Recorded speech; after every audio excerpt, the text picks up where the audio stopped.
Hello everybody, it's Adrian Plass here, Yes, and Bridget. Hello. and this is number 265 in Sounding the Shallows. I'll tell you what struck me, Adrian, is that because it's 265, and that means we've been doing these for a long time, it is amazing that we're back in a summer of sport. We're surrounded by sport. I mean, we may be on a wider level surrounded by war and by... But in terms of your everyday telly and your everyday... You know, there's so much at the moment, isn't there? You don't think England against India is war? No, it is. No, it isn't. Well, that's another whole question. No, I know. But you know what I mean. I mean, I was just thinking. I mean, there's the Euros, the women's Euros, which obviously doesn't affect some of the people who listen to us in Australia and whatever. Yeah. There's the Test match, which is with India. And then there's Wimbledon, which has people from all countries, as far as I can It's see. interesting, isn't it? Every year since I was a child, Wimbledon has been the wallpaper of the day. So almost all day there's something happening. And I was thinking back to when I was a child, and I honestly thought it was really unfair for the people at the other end of the court to be hitting the ball downhill, while the ones at the bottom had to hit it uphill. Yes, but then I thought, but fair enough, because they switch round, after a couple of... I wonder how many other people would tune into that, Adrian, because watching television was such a different experience, wasn't it? Well, it was, yeah. I mean, it was the only time my mother stopped was for Wimbledon. She worked so hard, but when it was Wimbledon, everything stopped. Even meals seemed to be postponed for us to sit at my nana's, where they had a television, a very small television in the corner. Yeah. And I was thinking about this incredible difference of either listening to it on the radio or on these tiny televisions in black and white, where you could hardly see the people at all, really. We watched one on a computer on the wall, didn't we? Projected from a thing given to us by our son. It's a projector, and to see it that close up is quite remarkable, really. And it strikes me as well that it does make a difference on another level. I mean, you're watching the play, you're watching the shots, but you're also watching these quite unusual close-ups of people's faces, aren't you? And especially when they go into slow motion as well. So you see pure agony at missing a shot. You see everything. You see hope. You see despair. You see anger. You see every emotion, really. 20 years ago, it was much more of a rather unattractive... It suddenly turned into a glam shop, didn't it? I suppose it did. With stars and I suppose it did. A particular feeling about it. Now it's because of the training and the hard work and the professionalism that's gone into it. It does seem a bit different, but you still see a lot of differences in the way people behave, don't you? Absolutely. What were you thinking? I mean, I think this has been from what I've seen of it, and I haven't seen all of it, obviously, and half the people have no idea who they are now, which is just shows my lack of knowledge of the whole thing. But I haven't seen as much nastiness, I think. I think I've seen something a bit more positive. No, there was one fellow playing somebody from South America, I think, who every time he passed him past the net, or he said "vamos," in other words, clear off. Oh, really? I'm winning. But there was that also the Sinner, who's one of the top players.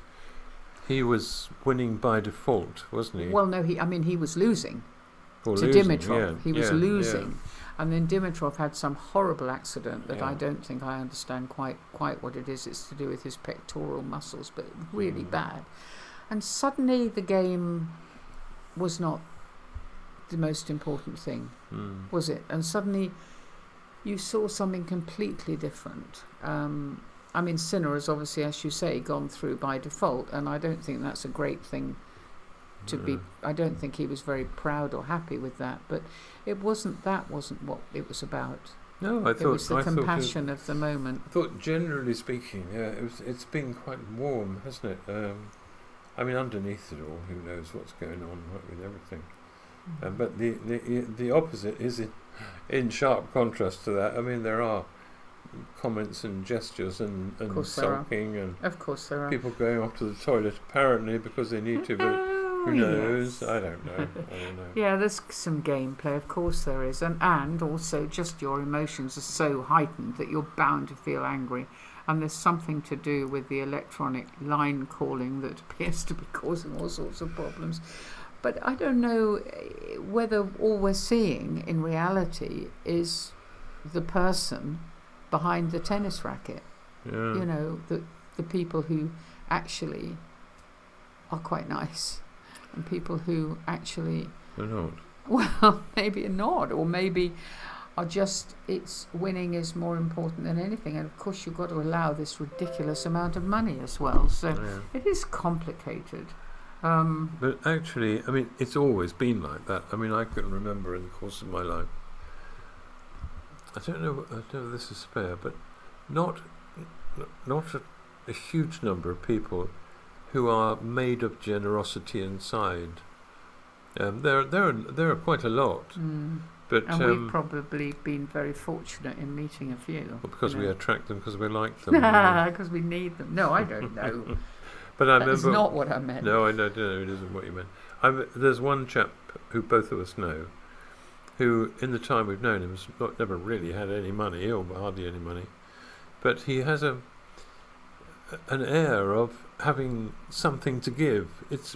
I've always thought that since we first met him, as though he has a store somewhere he could draw on, and it isn't exactly money. It's something to do with a feeling that he is as interested or more interested in I am than I am. Whether that's true or not doesn't matter, because he has sufficient something in himself to give me that, and I really appreciate it. And there's another friend who we've known for years, isn't there, who actually I was always amazed by the eagerness with which he grasped opportunities to be kind. No, it didn't just sort of say, oh well, I could do that, or it just was an eagerness, a pushing forward to the place where he both very talented people. I know exactly who you're talking about, but both maybe with a gentle ego. You know, maybe that's really what we're talking about. Both have struggled in various ways in their lives, which all of us do, of course. And both of them are Christians, so I don't know where that comes into it, except that their faith is inside them. It's not something that they do, it's something... I don't think I would immediately link it to their faith, to be honest. Okay. That it is, I suppose, a kind of symptom of it in some way, but I don't know. I mean, I know people who have no faith at all, who...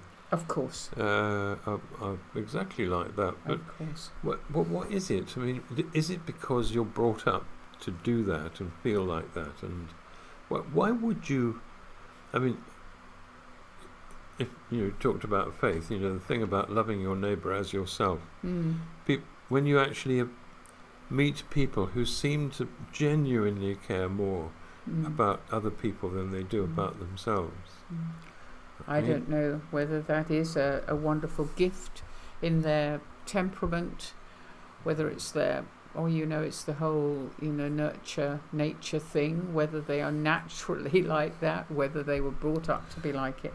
Yeah. I'll tell you something I was very struck by, though, is that sometimes people who you would not expect to be like that, loving your neighbour as yourself. Well, one of the things that's also been around this week is this celebration of Live Aid and Band Aid. And I was so interested, really, because they happened shortly after we were married, around that time, didn't they? And looking at some of the footage now, I'm thinking that's what happened to them. They saw these people, you're talking loving your neighbour as yourself, but they saw them. Bob Geldof saw these people, and he didn't allow them to go past as just a desperately sad thing, something else in the world. He, I'm quite sure, would not consider himself a saint or saintly or anything else. Yeah. He's a sweary rock star. He was very young, very immature in many ways, but he had an idea. And last week you were talking about in the writing, somebody saying to you, what you need is a good idea. Yeah. And he had a good idea, Yeah, and it wasn't the sort of good idea suitable for somebody else. It wasn't. It was the sort of good idea that meant that who you were and what you could contribute might do something, which is really interesting, isn't it?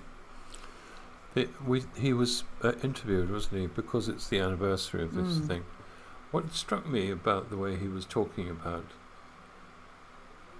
all those years ago is that he appears to be still, when he talks about it, when he visualizes what he saw, there's a wound in him that opens and bleeds, and the passion that comes out of him is just the same as it was back then. And I mean, he has got quite a forceful character, I would imagine, when he wants to do something. And so all these people, obviously all well-known, famous singers, young rock stars, and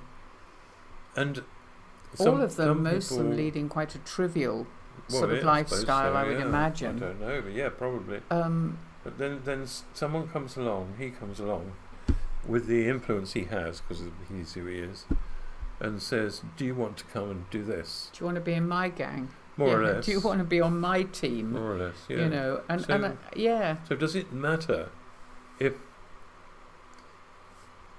one of them is concerned a bit about poverty and one is incredibly concerned and the others are in other various steps, or some say, well, I want to be part of it because these people are all famous and I want to be known as someone who was in it.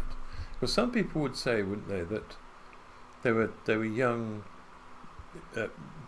rich, probably richer than most people, young people taking advantage of something. I don't think that.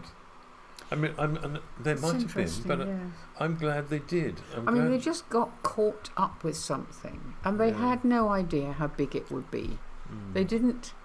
They started by saying, let's make a record and let's sell it before Christmas. Do they know it's Christmas? And that will make lots of money and we can send aid. And then the thing developed ridiculously with the US taking an equal part. Live Aid began. The whole thing became a monster, or a miracle. I don't know. But you're right. Did the motivation? I mean, suppose you'd said, well, I can't be part of this because I'm doing it because I just think it looks like a lot of fun, so I won't do it. I mean, are there not things that we might say, well, there are things. I mean, I was just thinking the process we went through, I can only speak for myself, but the process I went through when we had travelled quite a lot working for charities and things, and we thought we would never go to South America, and then someone said, do you want to come to Peru and do something for charity? Actually, they said to Bolivia because we didn't know where Bolivia was. No, we didn't. And the things that happened in me were, first of all, I thought, we're going to South America and we don't have to pay for it. We're going to be financed to go somewhere where we want to go. When we got there, the same thing happened as has happened in the other places we've been to in Africa and Bangladesh and the other places. That you get there and it's midnight and you're in the dark with gangs in a ring around these children. And that was in El Salvador. And you're talking to people and hearing their stories and remember seeing that little girl curled up under your arm, hoping that she could stay there forever. You could see it in her. And a little boy who kept coming back to ask her to be prayed for again because he needed this, and I'd forgotten that. He was called a remarkable face. Charlie, yeah. And he was asking for prayers for his mum, these moments, and there will have been moments in everybody's life, whether they were in some strange country or in their own church or in a supermarket, where something happens and it's so extraordinary, really, that it something in you that you hadn't really been, I don't know, it hadn't been the major thing, becomes the major thing. And what I found really interesting in these interviews about Live Aid was when Bob Geldof was asked to go to Ethiopia, and he said, no, I'm not going to go, because I'm not going to be some white rich person holding a dying baby. And the reporters said, well, that's the job. If you really want people to take notice, you need to go there. It's a job. It was a job he undertook, and it was a painful job. And sometimes it just is a job, isn't it? That, you know, what is it you've often said? It's not enough to do your best. You have to do what is required. Well, Churchill said it, actually, but... Yeah, I meant... I continually repeat it. You continually repeat it. But what I mean is that sometimes you just have to get on with it, don't you? Well, I think it's one of the best lessons we learn, that you're sitting on a little stool talking to somebody who's dying of AIDS and in Zambia, and you're thinking, this is getting to me, this is not and something seems to say to you, just do the thing you've come for. You've come to make some notes, go back, raise some money for things, because these people need it. Stop angsting over yourself and simply get on with it. Do it. Yeah. I think we do spend so much time wondering what people's motivation is and whether they really, really, really mean what they're saying. There must be times, I think, where God thinks, thank goodness there's somebody doing something, you know, and yeah, I don't know really. I mean, coming right back to Sinner and Dimitrov, you know, the medics were with him. Sinner didn't have to go and be part of that or talk about it afterwards, but it brings something, a brokenness, brings, ideally anyway, brings something out that you didn't even necessarily know was in there. Well, in the person who is... In the person who was 1 minute in the middle of trying to win a match, then is... Yeah. It's a vexing question for me in a way. I mean, personally, because although I am genuinely moved by seeing people suffering and all that, there is I really have to put that on a shelf because I don't understand it quite. And as you said, do it. The great prophet Nike said, just do it. Do it. Yeah. And that can achieve something. What you do learn, I think, as you get older, is that there can't be a thing about you going on about it. I mean, yes, Bob Geldof had to go there and had to come back. We went not because we were famous, but because it was a job we could do.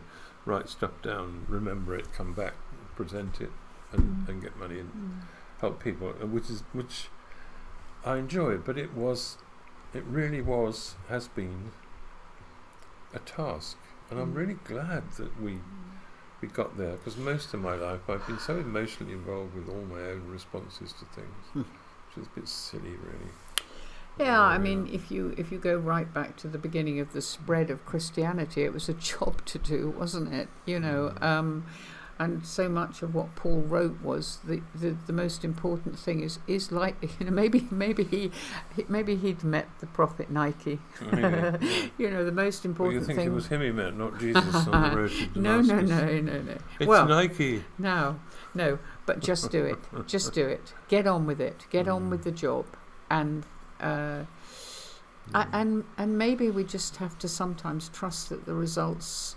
I mean, certainly, if you think about Live Aid, the results were out of their hands. The thing grew and grew and grew. Yeah. But it still involved stubbornness and getting on with it and giving who you are and what you have. I mean, for you, it's been the writing, it's been the humour. For them, it was their talent. I mean, I just listening to some of those voices Boy George's voice was so amazing on that thing. Yeah, it was extraordinary, wasn't it? When he just finally arrived from America. Well, he was a bit late, yeah. And, yeah. And maybe his motivation, who knows? Yeah, who knows? Yeah. But